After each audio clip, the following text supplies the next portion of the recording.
ನಮಸ್ಕಾರ. ನೀವು ನೋಡ್ತಾ ಇದ್ದೀರಿ ಪ್ರಜಾಧ್ವನಿ ಟಿವಿ. ಚಿಕಿತ್ಸೆಗೆ ನೆರವು ವಿಶೇಷ ಕಾರ್ಯಕ್ರಮಕ್ಕೆ ಸ್ವಾಗತ. ನಾನು ನಿಮ್ಮ ರಮೇಶ್ ಹಿರೇಜಂಬೂರು.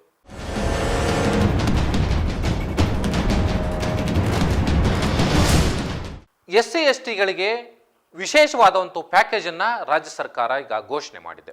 ಅದೇನಪ್ಪಾ ಅಂದ್ರೆ SC ST ಜನರಿಗೆ ಹೊಸ ಸ್ಕೀಮ್, 17 ಕಾಯಿಲೆಗಳ ಚಿಕಿತ್ಸೆಗೆ ನೆರವು.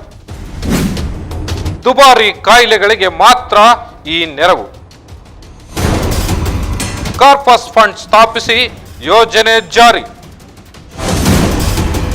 ರಾಜ್ಯ ಸರ್ಕಾರದಿಂದ ಅಧಿಕೃತ ಆದೇಶ. SC ST ಜನಾಂಗದ ಅಂದ್ರೆ ಪರಿಶಿಷ್ಟ ಜಾತಿ ಮತ್ತೆ ಪರಿಶಿಷ್ಟ ಪಂಗಡದ ಜನರಿಗೆ ಆರೋಗ್ಯದ ವಿಚಾರದಲ್ಲಿ ಇದುವರೆಗೆ ಯಾವುದೇ ರೀತಿಯ ಒಂದು ವಿಶೇಷವಾದ ಸವಲತ್ತುಗಳು ಇರಲಿಲ್ಲ ರಾಜ್ಯ ಸರ್ಕಾರದಿಂದ. ಸೊ ಆ ಕಾರಣಕ್ಕಾಗಿ ಒಂದು ಕಡೆಗೆ ಆಯುಷ್ಮಾನ್ ಭಾರತ್ ಇರ್ಬೋದು ಅಥವಾ ಕರ್ನಾಟಕದಲ್ಲಿ ಇರ್ತಕ್ಕಂಥ ಹೆಲ್ತ್ ಸ್ಕೀಮ್ ಇರ್ಬೋದು. ಸೊ ಆ ಎರಡಲ್ಲೂ ಕೂಡ ಈ ಪರಿಶಿಷ್ಟ ಜಾತಿ ಮತ್ತೆ ಪರಿಶಿಷ್ಟ ಪಂಗಡದ ಸಮುದಾಯಕ್ಕೆ ವಿಶೇಷವಾದಂತಹ ಆದ್ಯತೆ ಏನೂ ಇರಲಿಲ್ಲ. ಸೊ ಆ ಹಿನ್ನೆಲೆಯಲ್ಲಿ ಇದೇ ಮೊದಲ ಬಾರಿಗೆ ಕರ್ನಾಟಕ ಸರ್ಕಾರ, ಅದರಲ್ಲೂ ಸಮಾಜ ಕಲ್ಯಾಣ ಇಲಾಖೆ ಒಂದು ಕಾರ್ಪಸ್ ಫಂಡ್ ಅಂತ ಮಾಡಿ, ಆ ಕಾರ್ಪಸ್ ಫಂಡ್ ನಲ್ಲಿ ಅಂದ್ರೆ ಸುಮಾರು 47 ಕೋಟಿ ರೂಪಾಯಿ ಹಣದನ್ನ ಬ್ಯಾಂಕ್ನಲ್ಲಿಟ್ಟು ಆ ಹಣದಿಂದ ಬರುವಂತಹ ಬಡ್ಡಿಯಲ್ಲಿ ಈ ಪರಿಶಿಷ್ಟ ಜಾತಿ ಮತ್ತೆ ಪರಿಶಿಷ್ಟ ಪಂಗಡದ ಜನರಿಗೆ ಒಂದು ಹೆಲ್ತ್ ಸ್ಕೀಮ್ ಅನ್ನ ಮಾಡಬೇಕು ಅಂತ ಹೇಳಿ ಈಗ ಒಂದು ಪ್ಲಾನ್ ಅನ್ನ ಮಾಡ್ಕೊಂಡಿದೆ. ಅದಕ್ಕೆ ಸಂಬಂಧಪಟ್ಟ ಹಾಗೆ ಆದೇಶವನ್ನು ಕೂಡ ನೀಡಿದೆ.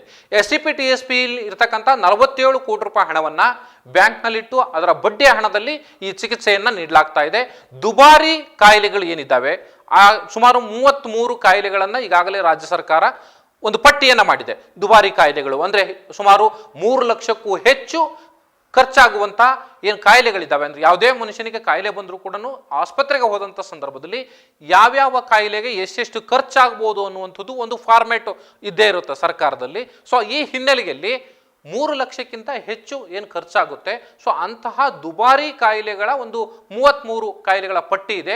ಅದರಲ್ಲಿ ಕೆಲವು ಕಾಯಿಲೆಗಳಿಗೆ ಸುಮಾರು 16 ಕಾಯಿಲೆಗಳಿಗೆ ಈಗಾಗಲೇ ರಾಜ್ಯ ಸರ್ಕಾರ ಆಯುಷ್ಮಾನ್ ಭಾರತ್ ಇರ್ಬೋದು ಅಥವಾ ಕರ್ನಾಟಕ ರಾಜ್ಯ ಸರ್ಕಾರದ ಈ ಆರೋಗ್ಯ ವಿಮಾ ಇರ್ಬೋದು. ಸೊ ಇದರಲ್ಲಿ ಅಡಿಯಲ್ಲಿ ಈಗ ಆ ಸ್ಕೀಮ್ಗಳನ್ನ ಎಲ್ಲ ಸಮುದಾಯದ ಜನರಿಗೂ ಕೂಡ ಕೊಡ್ತಾ ಇದ್ದಾರೆ. ಆದರೆ ಈ ಪರಿಶಿಷ್ಟ ಜಾತಿ ಮತ್ತೆ ಪರಿಶಿಷ್ಟ ಪಂಗಡದ ಸಮುದಾಯದ ಜನರಿಗೆ ಆರೋಗ್ಯವಿದ ವಿಚಾರದಲ್ಲಿ ಅಥವಾ ಹೆಚ್ಚಿನ ದುಬಾರಿ ಕಾಯಿಲೆಗಳು ಬಂದಂಥ ಸಂದರ್ಭದಲ್ಲಿ ಅವುಗಳಿಗೆ ಚಿಕಿತ್ಸೆಗೆ ಹಣ ಬೇಕಾಗುತ್ತೆ. ಬಹಳಷ್ಟು ಜನರಿಗೆ ಈ ಕಾಯಿಲೆಗಳಿಗೆ ಬಂದಂಥ ಸಂದರ್ಭದಲ್ಲಿ ಚಿಕಿತ್ಸೆ ಬರೆಸಲಿಕ್ಕೂ ಕೂಡ ಸಾಧ್ಯ ಆಗೋದಿಲ್ಲ. ಆ ಕಾರಣಕ್ಕಾಗಿ ಮೃತಪಡುವಂತಹ ಸಾಧ್ಯತೆ ಹೆಚ್ಚಿರುವಂಥದ್ದನ್ನು ಈಗಾಗಲೇ ರಾಜ್ಯ ಸರ್ಕಾರ ಮನಗಂಡಿದೆ. ಸೊ ಆ ಕಾರಣಕ್ಕಾಗಿ ಈಗ ಈ ಒಂದು ಹೊಸ ಪ್ಯಾಕೇಜ್ ಅನ್ನ ಘೋಷಣೆ ಮಾಡಿರುವಂಥದ್ದು ಈಗ ಅಧಿಕೃತವಾಗಿ ಆದೇಶ ಕೂಡ ರಾಜ್ಯ ಸರ್ಕಾರದಿಂದ ಹೊರಗಡೆ ಬಿದ್ದಿದೆ. ಇಲ್ಲಿ ಪ್ರಮುಖವಾಗಿ ಆ 17 ಕಾಯಿಲೆಗಳನ್ನು ಏನು ಪಟ್ಟಿ ಮಾಡ್ಕೊಂಡಿದ್ದಾರೆ ಅಥವಾ ಪ್ಲಾಸ್ಮಾ ವಿಚಾರದಲ್ಲಿರ್ಬೋದು ಅಥವಾ ಬೇರೆ ಬೇರೆ ಕಾಯಿಲೆಗಳು ಬಂದಂಥ ಸಂದರ್ಭದಲ್ಲಿ ಅಲ್ಲಿ ಆ 17 ಕಾಯಿಲೆಗಳ ಪಟ್ಟಿಯಲ್ಲಿ ಯಾವುದು ಬಂದಿರುತ್ತೆ ಅಂಥದ್ರ ಸಂಬಂಧಪಟ್ಟ ಹಾಗೆ ಚಿಕಿತ್ಸೆ ಪಡೆದಂಥ ಸಂದರ್ಭದಲ್ಲಿ ವೈದ್ಯಕೀಯ ಇಲಾಖೆಯಿಂದ ಆ ಚಿಕಿತ್ಸಾ ವೆಚ್ಚವನ್ನು ಭರಿಸಲಿಕ್ಕೆ ಅಥವಾ ಅಂಥ ಪರಿಶಿಷ್ಟ ಜಾತಿ ಮತ್ತು ಪರಿಶಿಷ್ಟ ಪಂಗಡದವರು ಕ್ಲೈಮ್ ಮಾಡಿಕೊಳ್ಳಲಿಕ್ಕೆ ಅವಕಾಶ ಇರುವಂಥದ್ದು. ಸೊ ಇಲ್ಲಿ ಒಂದು ಕಡೆಯಲ್ಲಿ ಮುಖ್ಯಮಂತ್ರಿಗಳ ಪರಿಹಾರ ನಿಧಿ ಅಡಿಯಲ್ಲಿ ಯಾರೇ ಆಗಿರಲಿ ಈ BPL ಕಾರ್ಡ್ ಹೋಲ್ಡ್ದಾರರು ಅಥವಾ ಪಡಿತರ ಚೀಟಿ ಇರ್ತಕ್ಕಂಥವ್ರು ಯಾರೇ ಆದರೂ ಕೂಡ ಅಲ್ಲಿ ನೇರವಾಗಿ ಅರ್ಜಿಯನ್ನು ಸಲ್ಲಿಸಿ ಮುಖ್ಯಮಂತ್ರಿಗಳ ಪರಿಹಾರ ನಿಧಿಯಿಂದ ಹಣವನ್ನು ಪಡೆಯಬಹುದು. ಅಂದರೆ ಚಿಕಿತ್ಸೆಯ ಏನು ಒಟ್ಟಾರೆ ಖರ್ಚು ಇರುತ್ತೆ ಅದರ ಒಂದು 50% ಹಣವನ್ನಾದರೂ ಕೂಡ ಪಡೆಯಲಿಕ್ಕೆ ಅರ್ಜಿ ಹಾಕಲಿಕ್ಕೆ ಅವಕಾಶ ಇರುತ್ತೆ. ಆದರೆ ಇದೇ ಮೊದಲ ಬಾರಿಗೆ ಪರಿಶಿಷ್ಟ ಜಾತಿ ಮತ್ತು ಪರಿಶಿಷ್ಟ ವರ್ಗದ ಜನರಿಗೆ ಒಂದು ವಿಶೇಷವಾದಂತಹ ಒಂದು ಸವಲತ್ತನ್ನು ಕೊಡಲಿಕ್ಕೆ ರಾಜ್ಯ ಸರ್ಕಾರ ನಿರ್ಧರಿಸಿದೆ. ಅದಕ್ಕೆ ಸಂಬಂಧಪಟ್ಟಾಗ ಆದೇಶವನ್ನು ಮಾಡಿದೆ. ಸೊ ಇಲ್ಲಿ ಆ 47 ಕೋಟಿ ರೂಪಾಯಿಗಳಿಂದ ಬಂದಂತಹ ಹಣದಲ್ಲಿ ಅಥವಾ ಬಡ್ಡಿಯ ಹಣದಲ್ಲಿ ಈ ಪರಿಶಿಷ್ಟ ಜಾತಿ ಮತ್ತು ಪರಿಶಿಷ್ಟ ವರ್ಗದ ಜನರಿಗೆ ತುರ್ತು ಸಂದರ್ಭದಲ್ಲಿ ಅಥವಾ ಚಿಕಿತ್ಸೆ ನೀಡಬೇಕಾದಂಥ ಸಂದರ್ಭದಲ್ಲಿ ಅವರಿಗೆ ಒಂದು ಆರ್ಥಿಕ ಸಹಾಯ ಆಗಬೇಕಾದ ಕಾರಣಕ್ಕಾಗಿ ಇದು ಅನುಕೂಲ ಆಗುತ್ತೆ ಅಂತ ಹೇಳಿ ಒಂದು ನಿರ್ಧಾರವನ್ನು ಮಾಡಿ ಆದೇಶವನ್ನು ಹೊರಡಿದೆ.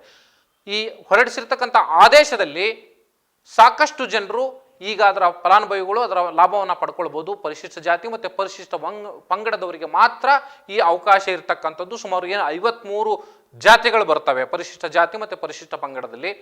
ಸೊ ಆ ಅಷ್ಟು ಜಾತಿಗಳಲ್ಲಿ ಬರ್ತಕ್ಕಂಥ ಬೇರೆ ಬೇರೆ ಸಮುದಾಯದವರು ತುರ್ತು ಸಂದರ್ಭದಲ್ಲಿ ಅಥವಾ ಈ ರೀತಿಯ ದುಬಾರಿ ಕಾಯಿಲೆಗಳು ಬಂದಂಥ ಸಂದರ್ಭದಲ್ಲಿ ಈ ಸ್ಕೀಮ್ಗೆ ಒಳಪಟ್ಟಂಥ ಸಂದರ್ಭದಲ್ಲಿ ಅದನ್ನು ನಾವು ಅಲ್ಲಿರ್ತಕ್ಕಂಥ ಜನರಿಗೆ ಆಸ್ಪತ್ರೆಗಳಿಂದ ಸರ್ಕಾರದ ಪರವಾಗಿ ಆ ಚಿಕಿತ್ಸಾ ವೆಚ್ಚವನ್ನು ಭರಿಸಲಿಕ್ಕೆ ಅವಕಾಶ ಇರುವಂಥದ್ದು ಇವತ್ತಿನಿಂದ.